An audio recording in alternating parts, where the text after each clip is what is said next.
de Dieu, Shalom. Ce soir, nous avons le réel plaisir de recevoir pour vous, sur ce plateau, le révérend pasteur Kern Kondien. Il va nous édifier ce soir sur un sermon en relation avec la fête de Pâques et la divinité de Jésus. Merci d'être aussi nombreux devant vos écrans de télé, vos portables, vos tablettes, et nous sommes rassurés que le Seigneur parlera à chacun de vous individuellement, selon vos attentes. Nous vous demandons de nous prêter votre attention. Sans plus tarder, nous invitons le pasteur Kern. Pasteur Kern, vous avez la parole. Merci frère Dorion, que Dieu te bénisse. Et merci également à vous, que le Seigneur vous bénisse tous. Comme promis, nous sommes ici pour la deuxième partie de notre émission sur la Pâque et la divinité de Jésus-Christ. Nous allons lire dans le livre de Luc, chapitre 22, le verset 15.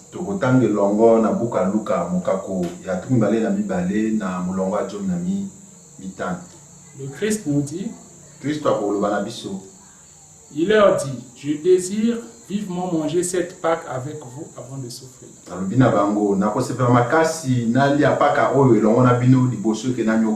Car je vous le dis, je ne la mangerai plus jusqu'à ce qu'elle soit accomplie dans le royaume de Dieu. Et ayant pris une coupe et rendu grâce, il dit, prenez cette coupe et distribuez-la entre vous. Car je vous le dis, je ne boirai plus désormais du fruit de la vigne jusqu'à ce que le royaume de Dieu soit venu. Ensuite il prit du pain et après avoir rendu grâce, il le remplit et le leur donna en disant, ceci est mon corps qui est donné pour vous. Faites ceci en mémoire de moi. On peut s'arrêter d'abord ici. Donc nous sommes ici dans le chapitre 22 du livre de Luc. C'est Jésus-Christ qui est en train d'observer la Pâque. Et il dit que cette Pâque était très importante. Parce que après cela, la prochaine fois qu'il va manger la Pâque,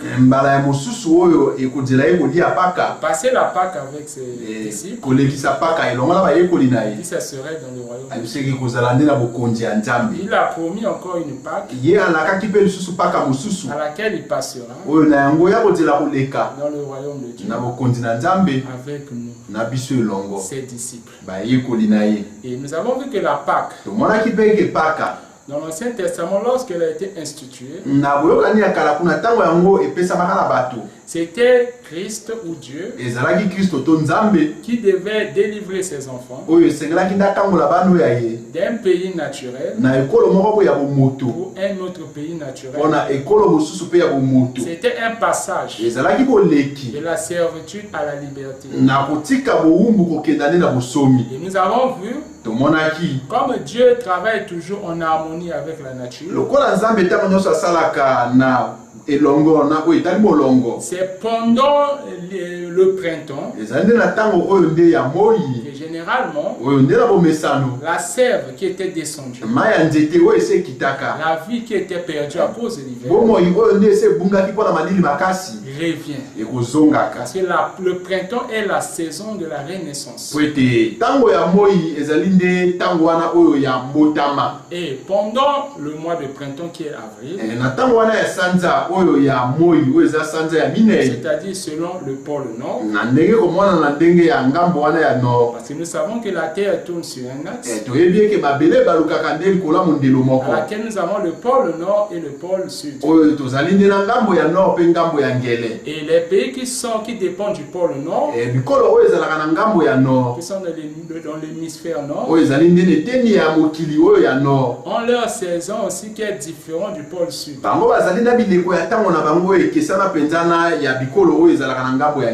remarquez, la scène se passe ici dans l'hémisphère nord.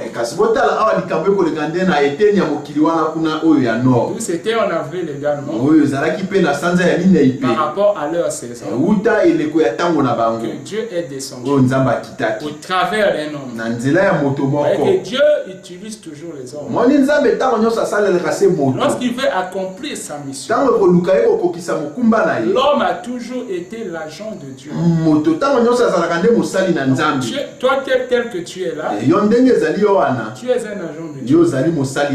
Abraham dit que Dieu n'a pas choisi des machines. Il a choisi l'homme. En passant, simplement pour dire que ceux qui ne veulent pas avoir des pasteurs et dépendent uniquement des bandes, ils sont en train de se tromper. Parce que Dieu a toujours utilisé les hommes. Alors pour ce travail, il a pris une chair humaine. C'était Moïse. Pour cette Pâque-là, pour cette libération, il les a pris. Il les a emmenés dans leur propre pays. Et depuis là, la Pâque était instituée.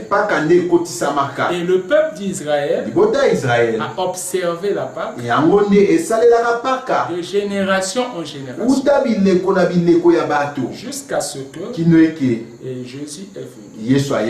Qui était Jésus? Le libérateur. Qui était Jésus?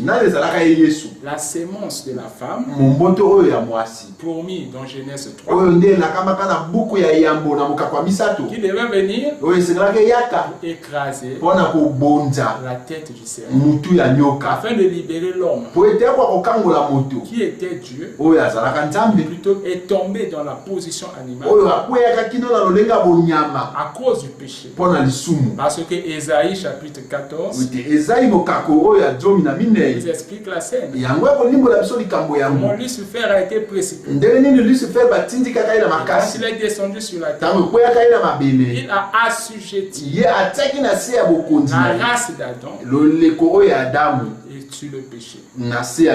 Et c'est lui qui avait pris les commandements de la terre. Donc la terre était l'héritage d'Adam. Mais le diable, depuis la régné, et l'homme était devenu son esclave. Et Dieu était déterminé à délivrer l'homme. Voilà pourquoi il montrait ça dans les types. La liberté que le peuple d'Israël avait reçue n'était qu'un type de la vraie liberté. Que nous, la race royale d'Abraham, la race déchue d'Adam, on devait recevoir. C'est ce que l'humanité attend. Et à cause de cette liberté qui était privée, tous ceux qui mouraient depuis Adam allaient dans les dimensions inférieures, dans un paradis, le paradis inférieur qui était dirigé par le diable. Et nous avons vu que lorsque Jésus est venu et qu'il est mort à la croix, nous avons lu ici avec vous. Pour ceux qui n'ont pas cette partie, peuvent chercher la partie 1 de notre prédication.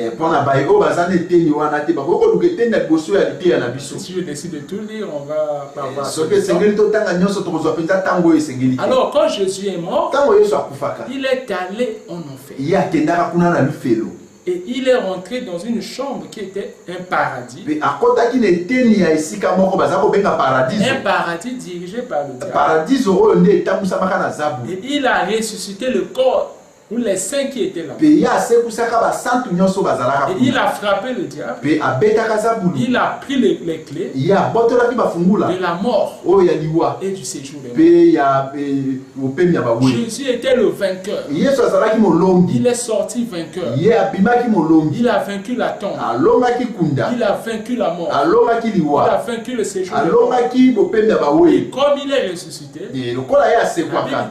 Bible koloba. Tous ceux qui sont en Christ ressusciteront. C'était glorieux. C'était un événement. C'était une Pâque.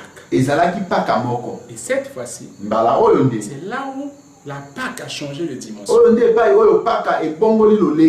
Elle n'était plus la célébration d'une liberté naturelle, d'un Égypte naturel, vers un Canaan. Mais cette fois-ci, c'était la délivrance du péché, de l'esclavage, du diable, de la maladie, de la souffrance et de tout ce que nous connaissons de négatif, vers ce qui est bien, vers ce qui est positif. Vous êtes avec moi? Mais remarquez, je vais lire quelque chose dans la Bible. Si nous pouvons prendre avec vous dans le livre Hébreux chapitre 10, le verset 1, il est écrit: en effet, la loi qui possède une ombre des biens à venir et non l'exacte représentation des choses ne peut jamais, par les mêmes sacrifices qu'on offre perpétuellement chaque année, amener les assistants à la perfection. Qu'est-ce que Paul nous dit? Paul est en train de nous dire la loi, qui est l'Ancien Testament, n'était qu'une ombre des choses à venir. Donc tout l'Ancien Testament n'était qu'une ombre. Mais l'ombre c'est quoi? L'ombre c'est pas la réalité. L'ombre c'est comme une silhouette. Et au travers de l'ombre, vous pouvez savoir que celui qui est là c'est un animal. Un homme. Mais ce n'est pas la vraie chose. Voilà pourquoi ce que Moïse avait apporté, la Pâque que Moïse apporta, n'était qu'une ombre de la vraie représentation. Donc, les 7 fêtes d'Israël, la Pâque, la fête des pains sans levain, la fête de la moisson, la fête des expiations, les tabernacles, tout ce qu'on peut citer que Moïse avait institué et que le peuple célébrait n'était autre que de l'ombre. Voilà pourquoi Moïse n'a pu sauver personne. Voilà pourquoi Jésus a dit personne n'est monté au ciel. Parce que tout ça n'était que l'ombre et non la réalité. Maintenant que nous, ça fait 2000 ans depuis que Christ est venu. Alors, si celui de Moïse n'était qu'une ombre, ça veut dire que la réalité était peut-être la Pâque que Paul nous parle. Ou la Pâque que nous avons vu au travers du christianisme avec les apôtres. Parce que le problème de la première Pâque, c'est que cela n'était pas parfait. Ce n'était pas la vraie chose. Il n'y avait pas une perfection dans ça. Mais le problème ici, c'est la perfection. Nous voulons une Pâque parfaite. Est-ce que le Nouveau Testament nous a produit cette Pâque. Ça c'est une causerie entre nous. Les enfants de la maison. Alors, remarquez. Toujours dans le livre de Hébreux, cette fois-ci au chapitre 7. Paul dit encore. Si donc la perfection avait été possible par le sacerdoce lévitique, car c'est sur ce sacerdoce que repose la loi donnée au peuple.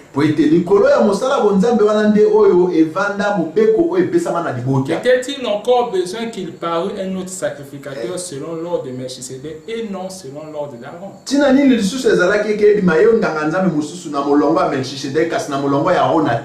Car le sacerdoce étant changé, nécessairement il y a aussi changement de loi.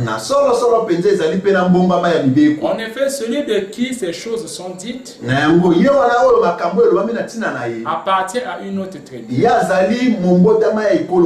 Donc aucun membre n'a fait le service de l'autel. Car il est notoire que notre Seigneur est sorti de Juda. Tribu dont Moïse n'a rien dit pour ce qui concerne le sacerdoce. Cela devient plus évident encore quand il paraît un autre sacrificateur à la ressemblance de Melchisedec, institué non d'après la loi d'une ordonnance charnelle, mais selon la puissance d'une vie impérissable. Car ce témoignage lui est rendu. Tu es sacrificateur pour toujours. Selon l'ordre de Melchisedec. Il y a ainsi abolition d'une ordonnance antérieure à cause de son impuissance et de son inutilité. Car la loi n'a rien amené à la perfection. Et introduction d'une meilleure espérance par laquelle nous nous approchons de Dieu. Et comme cela n'a pas pu eu lieu sans serment, car tandis que les Lévites sont devenus sacrificateurs sans serment,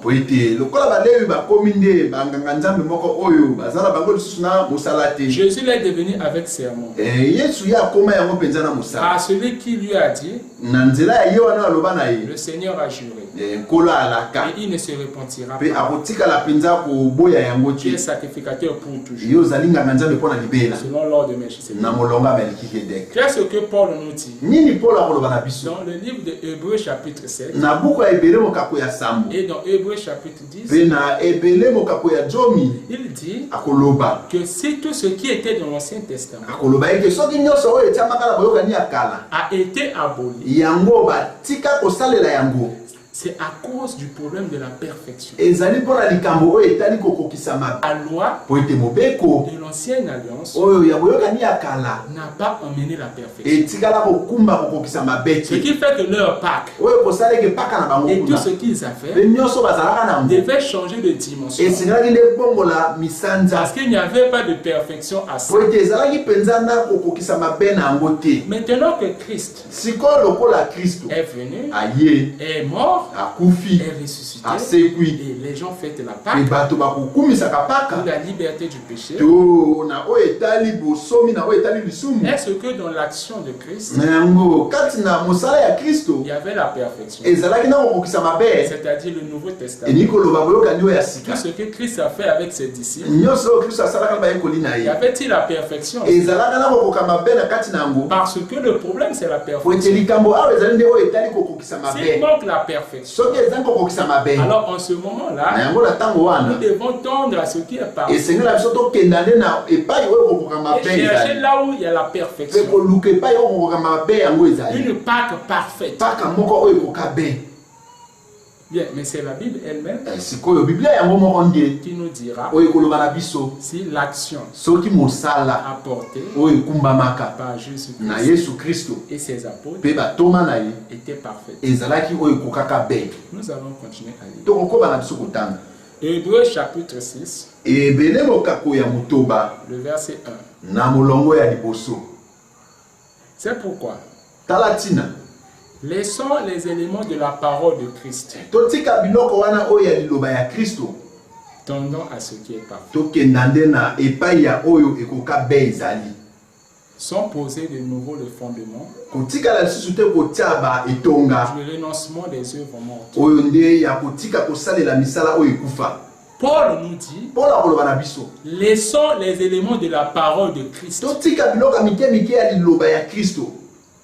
C'est fort. Mais nous sommes des aigles. L'aigle mange la chair et le sang.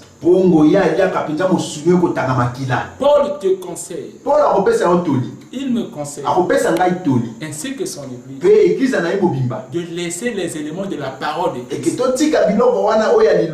Christ nous a laissé les éléments à parler ainsi de suite.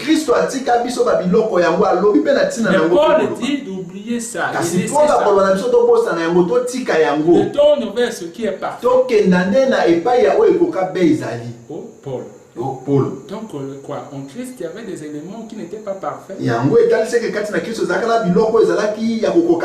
Effectivement. Le problème, c'est la perfection. Et je vous le dis. Paul même a dit, dans le chapitre 7 des Hébreux,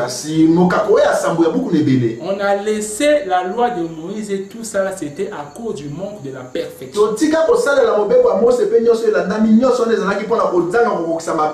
Alors cela revient à dire, si en Christ, les éléments qu'il nous a apportés n'étaient pas parfaits, nous allons donc laisser également les éléments de Christ pour tendre dans ce qui est parfait.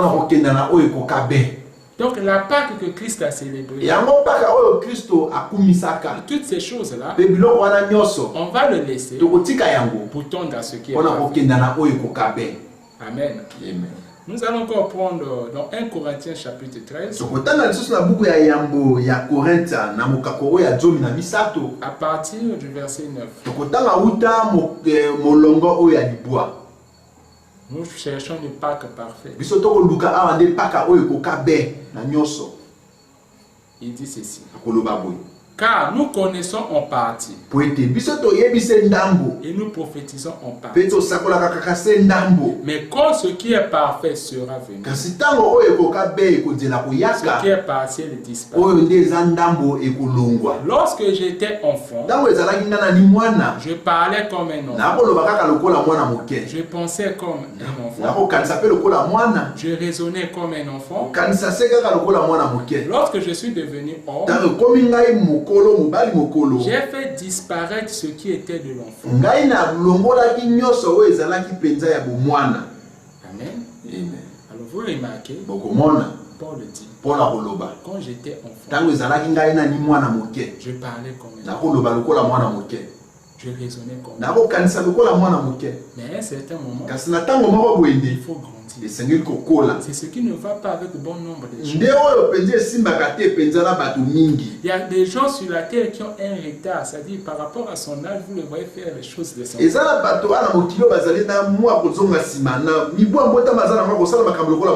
Mais la parole de Dieu veut que nous laissons les raisonnements des enfants et parler comme des hommes.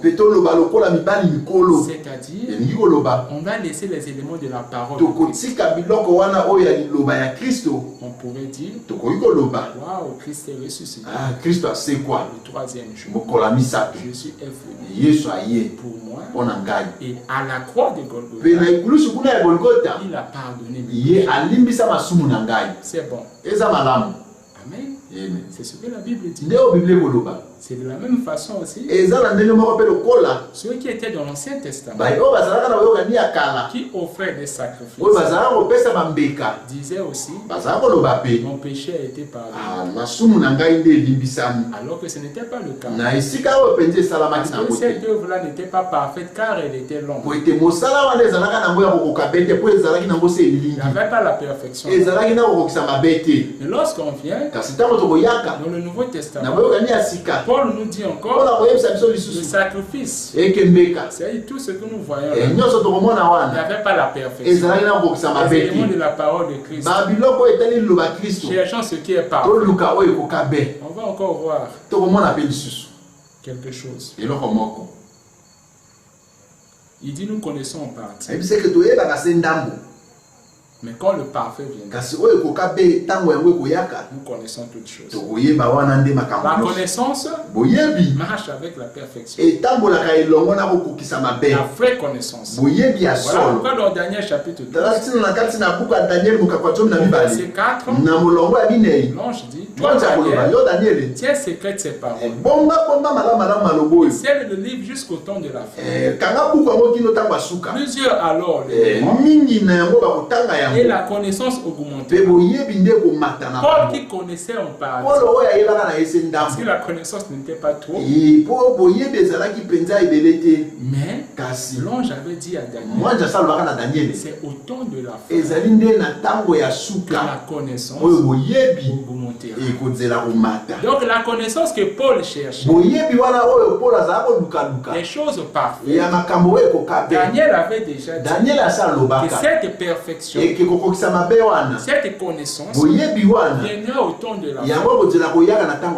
Au temps de la fin, c'est là aussi qu'il nous est pour nous. Malachie chapitre. Au temps de la fin, c'est là aussi qu'il nous est pour nous. La venue du Seigneur aussi. Donc, le Seigneur, quand il est venu dans sa première fois, n'avait pas la connaissance parfaite. Et il ne pouvait pas aussi apporter la connaissance parfaite. Jésus-Christ n'avait pas la connaissance parfaite. Parce qu'on lui a posé même la question au sujet du jour et l'heure. Quel est le jour et l'heure de ta venue? Il a dit personne ne connaît. Il n'y a que le Père. Vous remarquez que même Jésus ne connaissait pas le mystère du jour et l'heure. Bien que dans le langage enfantine, nous avons dit que Jésus-Christ est mort pour nous. Mais ce Jésus-là ne connaissait pas tout. Dans sa première vie. Voilà pourquoi même ses disciples n'avaient pas la connaissance. Paul qui a rencontré Jésus sous la colonne de feu, Jésus lui-même n'avait pas aussi la connaissance parfaite. Parce qu'il a dit, nous connaissons en part. Et nous prophétisons en part. Mais quand le parfait viendra, le partiel disparaît. Donc ce que le Nouveau Testament nous a apporté n'était rien d'autre que le partiel qui devait disparaître. Le Nouveau Testament comme tel, si ça doit disparaître, cela revient à dire que le Nouveau Testament est aussi l'ombre des choses à venir. Comme l'Ancien Testament a été aboli à cause de son impuissance. Comme Paul l'a dit, parce que cela n'a pas amené la perfection. Il dit que l'Ancien Testament était long. Et ici nous remarquons le Nouveau Testament est le partiel. Est aussi une ombre qui doit disparaître. Donc la Pâque ici du Nouveau Testament, la résurrection de Christ du Nouveau Testament, la mort du Seigneur Jésus-Christ, le pardon des péchés du Nouveau Testament, la naissance virginale du Nouveau Testament, tout ce que nous avons, son baptême du Saint-Esprit, tout ce qui est dans le Nouveau Testament est le partiel qui disparaîtra pour donner la place au parfait qui viendra qui est le troisième testament. Et là, c'est le gros mensonge. Alors, Pâques, la vraie Pâques, c'est la Pâques parfaite. La vraie liberté parfaite. Que l'Ancien Testament n'a pas donné. Que Moïse n'a pas donné. Que Jésus n'a pas donné là-bas. Mais que nous allons recevoir. Que nous avons reçu dans ce temps de la fin. On va lire. D'abord, encore, Éphésiens chapitre 4, le verset 30.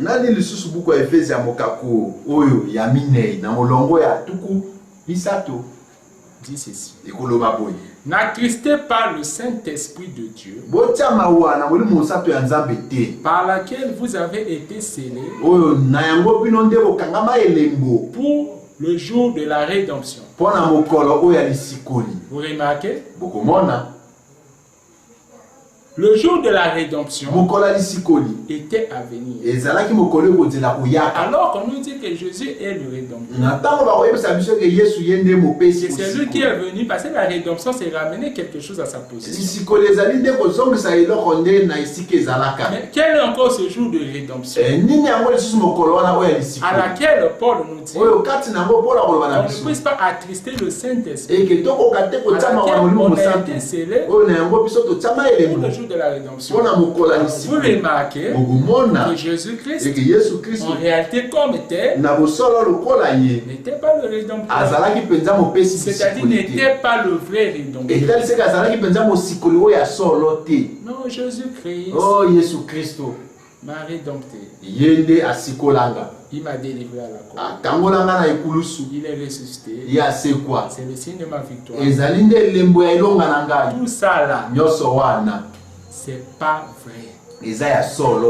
C'est-à-dire, c'est l'ombre des vraies choses à venir. La perfection qui devait venir.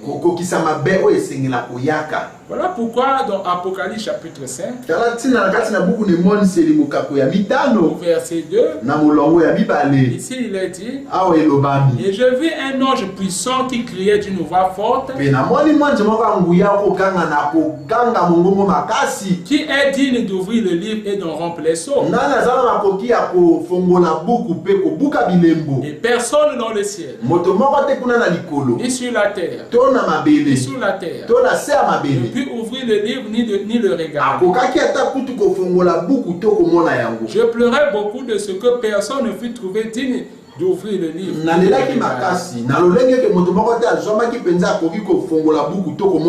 Et l'un des vieillards ne pleure point.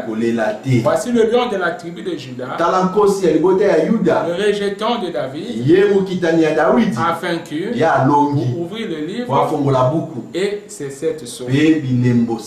Alors mes frères, vous remarquez ici là, la scène qui se passe dans Apocalypse, malgré qu'on a crié victoire sur l'œuvre du calvaire, malgré qu'on a fêté les Pâques sur la résurrection de Jésus-Christ, mais dans Apocalypse, la condition du monde n'a pas changé. L'espoir du monde, la vraie Pâque, c'était encore à venir. Parce que Jean pleurait. Parce que le livre qui était dans la main de l'ange ou la main de Dieu, donc ce livre-là n'était pas pris et brisé, ce n'allait pas être la vie pour le monde. C'était le désespoir. C'était la mort. Donc même si Jésus a fait sortir lors de sa résurrection, les saints d'autrefois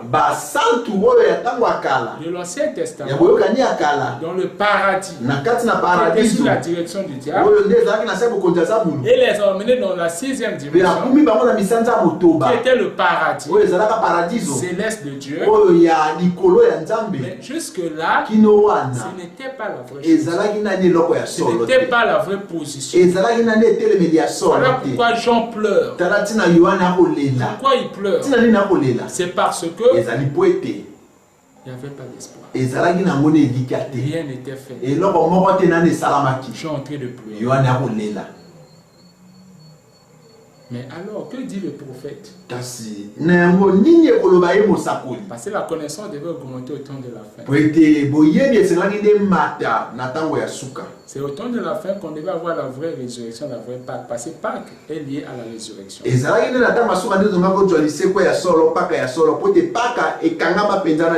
Bon, là j'ai lu Paul. Je vais essayer de lire Frère Branham. Afin que ce ne soit pas seulement Paul. On est un deuxième témoin à cette chose. William Branham dit dans la brochure, notre prophète, bien sûr, le lieu d'adoration que Dieu a choisi, il dit ceci. Maintenant, au paragraphe 36.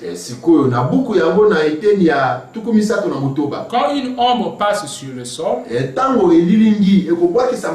on peut dire qu'il s'agit d'un homme, d'une femme, d'une bête, ou de quelque chose d'autre. Car l'être en question projette une ombre sur le sol. Au fur et à mesure que l'ombre se raccourcit, l'ombre étant le négatif, il ne peut pas y avoir de négatif sans qu'il y ait le positif. Donc quand le positif se rapproche du négatif, le négatif est absorbé par le positif. Donc l'ombre et le positif se rejoignent et c'est ce qui donne alors le positif. Et toutes les anciennes choses dont parle la Bible dans l'Ancien Testament étaient des ombres des choses à venir. Alors écoutez ceci. Frère Branham dit, alors Christ était par conséquent l'ombre des choses à venir. Jésus-Christ aussi. Et tout son œuvre, sa résurrection, sa mort, sa naissance, n'était que l'ombre. Ce n'était pas le vrai positif. Le Nouveau Testament n'était que l'ombre. Frère Branham dit, quand l'ombre s'approche du positif, l'ombre est absorbée par le positif. Pourquoi Paul disait laissons les éléments de la parole? Laissons ces Pâques-là on peut s'imaginer qu'il y a de cela 2000 ans, des péchés, ça, c'est lorsqu'on était des enfants. On parlait comme des enfants. Ça là, c'est prêcher à des bébés. Des bébés pentecôtistes. C'est pas mauvais de dire ça. Mais c'est un raisonnement des enfants. C'était l'ombre. Mais la vraie Pâque, c'est celle du vrai pardon et de la résurrection. Alors, voilà maintenant. Tu as dit que Jésus-Christ, même sa résurrection était de l'ombre. Voilà ce qu'il dit. On a dit dans la demeure future de l'épouse céleste et de l'épouse terrestre.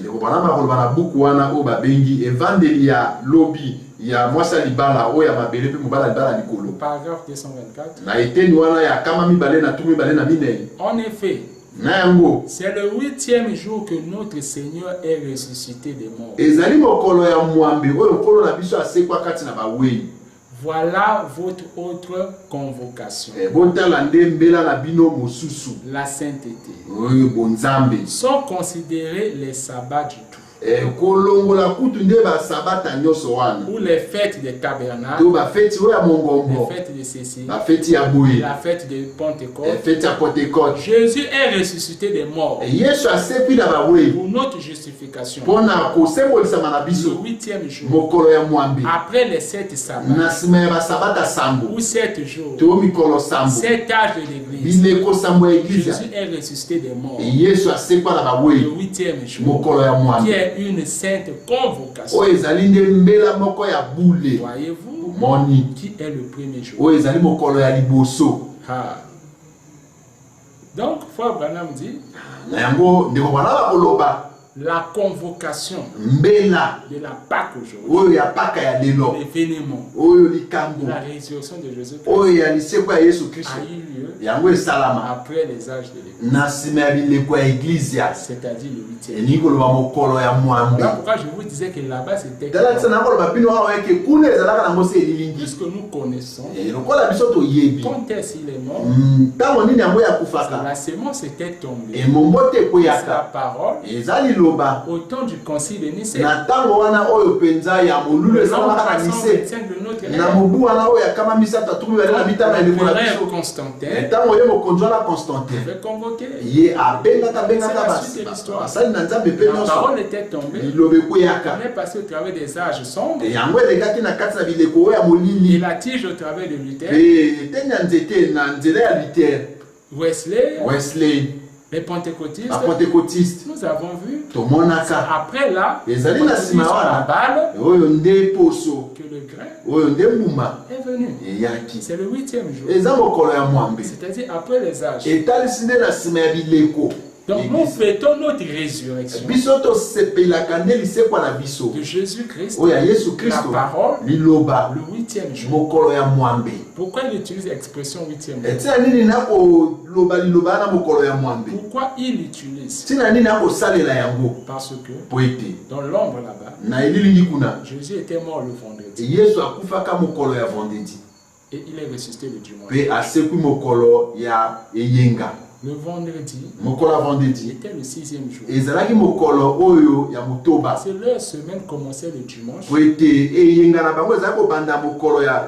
se terminait le samedi qui était le sabbat. Donc, samedi c'était le 7e jour.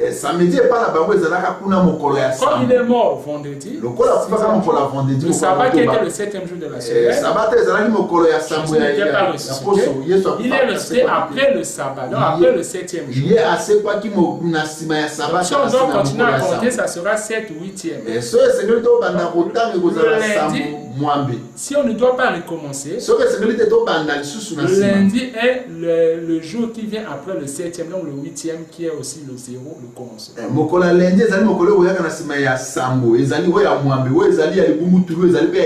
Voilà pourquoi il utilise l'expression 8e. Et pour mieux expliquer, il dit après les âges. Donc si tu es encore dans les âges de l'église, tu ne peux pas fêter la vraie Pâque. La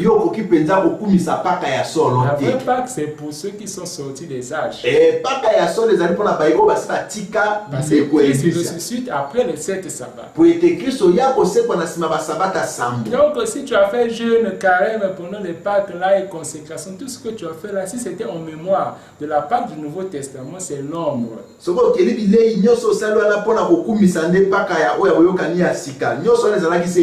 Tu es encore charnel. Mais la perfection, c'est ce qui vient. C'est la résurrection qui a lieu après les âges. Regardez ce qu'il dit dans Exposé des 7 âges. Paragraphe 293.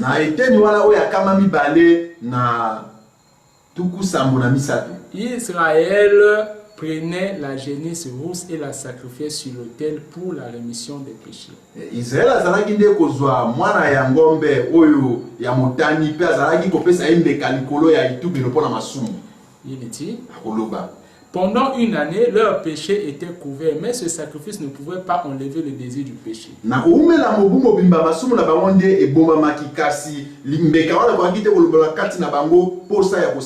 Ce n'était pas une offrande parfaite. Ce n'était l'ombre qui devait durer jusqu'au moment où le vrai sacrifice viendrait. Si chaque année, l'homme devait offrir un sacrifice chaque année. Il devait revenir parce qu'il avait toujours le même désir. La vie de l'animal servait à expier le péché de l'homme.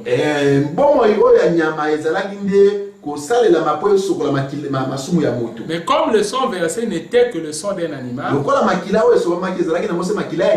et que la vie du sacrifice n'était pas celle, et que la vie du sacrifice n'était que celle d'un animal, ce sang et cette vie ne pouvaient pas revenir sur l'homme. Même si cela avait été possible, cela n'aurait pas été valable. Mais comme Christ, écoutez, comme Christ, le parfait substitut, nous a été donné et que son sang a été versé. Alors, la vie qui était en Christ est revenue, entrer dans le péché repenti.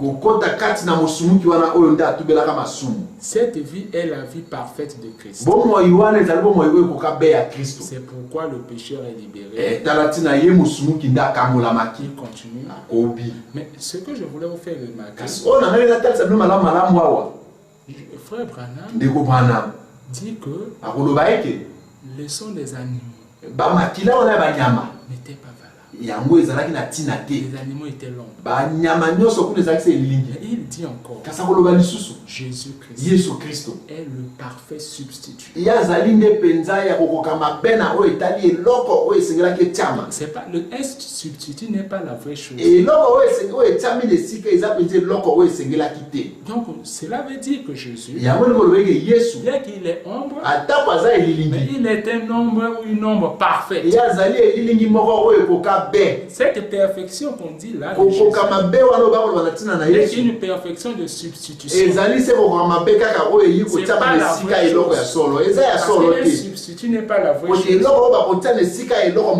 Nouveau Testament n'est pas la vraie chose.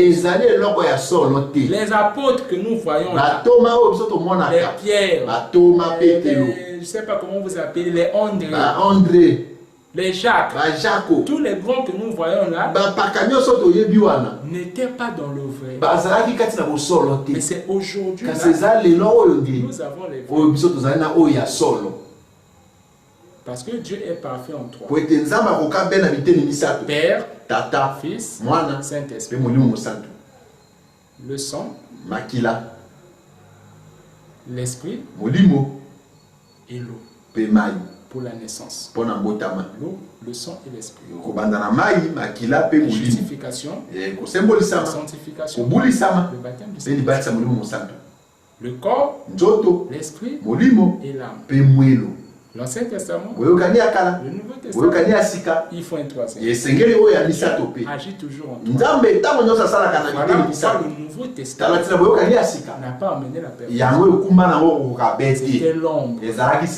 Si ça fait mal, pour l'époux, ça doit réjouir. Christ était le parfait substitut. Christ, par conséquent, était l'ombre.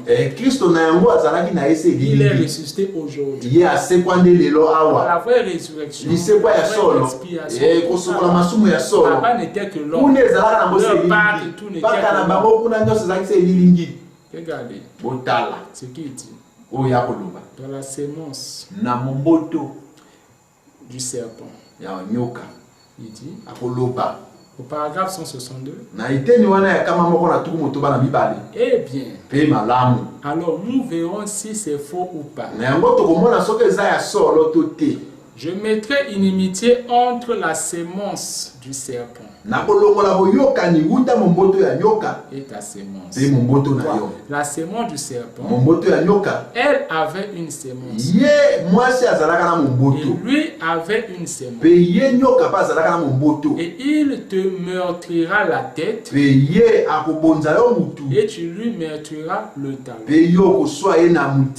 Et meurtrir, là, ça veut dire faire une expiation. Eh bien, le voilà. Votre sémence du serpent. Maintenant, remarquez, voici les deux hommes qui arrivent. Frère Branham dit, comme nous avons l'habitude de dire, la sémence de la femme va écraser la tête du serpent. Et nous avons dit, même au commencement de cette émission, nous avons dit que cela s'est accompli au Calvaire, à la croix. C'est là que nos péchés étaient. C'est ce que nous avons dit, n'est-ce pas?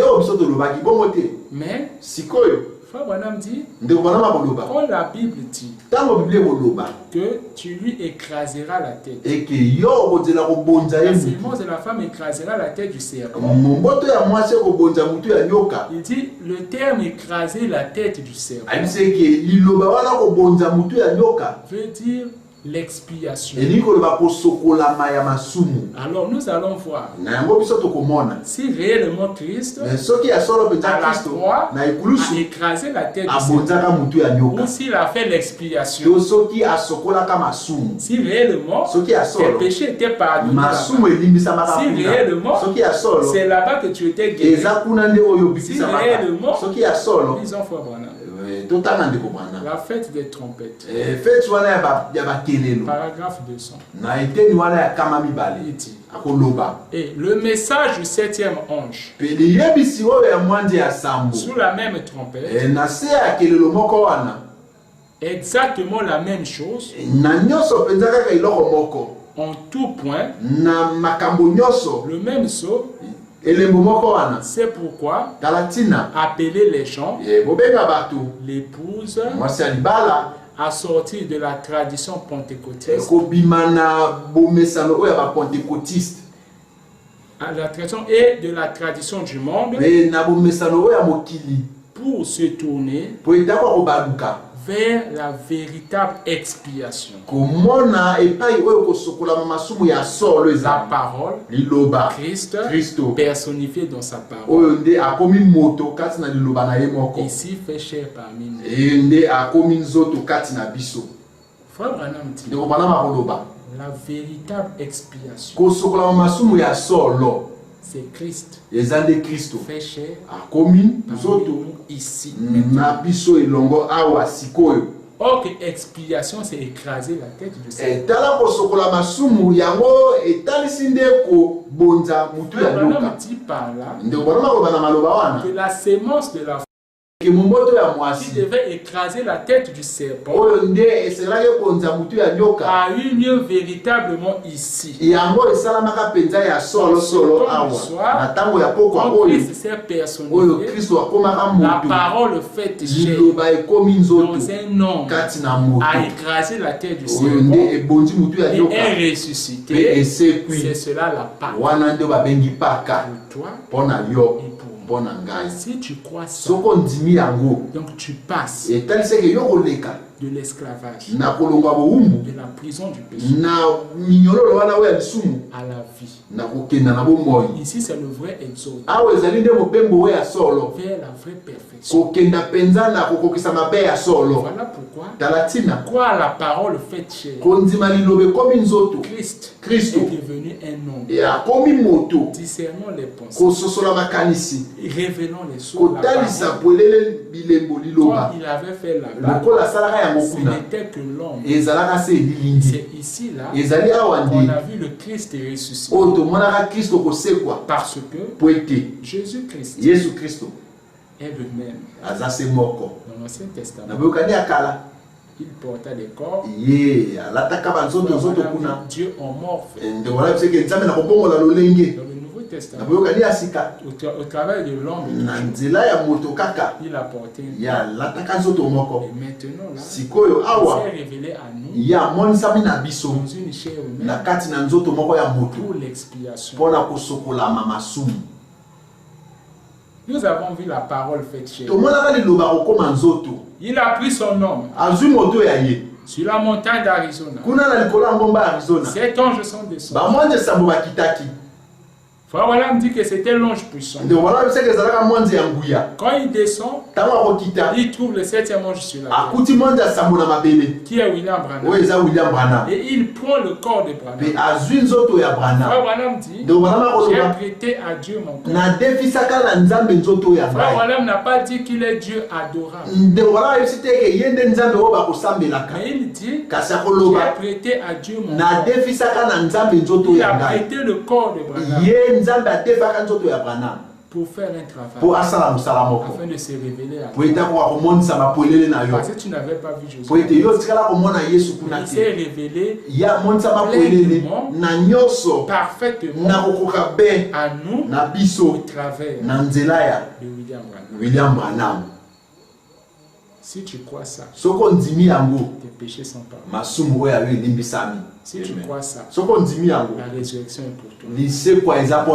Voilà pourquoi, quelle est l'attraction sur la montagne? Moïse était sur la montagne. Jésus est parti sur la montagne. Abraham est parti sur la montagne. Quelle est l'attraction sur cette montagne? Il dit, remarquez, le même soleil qui se leva là-bas, le même soleil ici en Occident. Mais là-bas c'était long. Parce que Zacharie a dit, au temps du soir, la lumière paraît. Or la lumière, c'est le soleil. Et le soleil, c'est pendant le printemps. Et le printemps, c'était la saison de la Pâque. C'est maintenant. Que le Seigneur vous bénisse. Nous allons continuer prochainement. Je vous remercie. Nous sommes là toujours pour répondre à vos questions. Et pour vous conduire vers le Seigneur Jésus-Christ. Dans tout le volume du livre,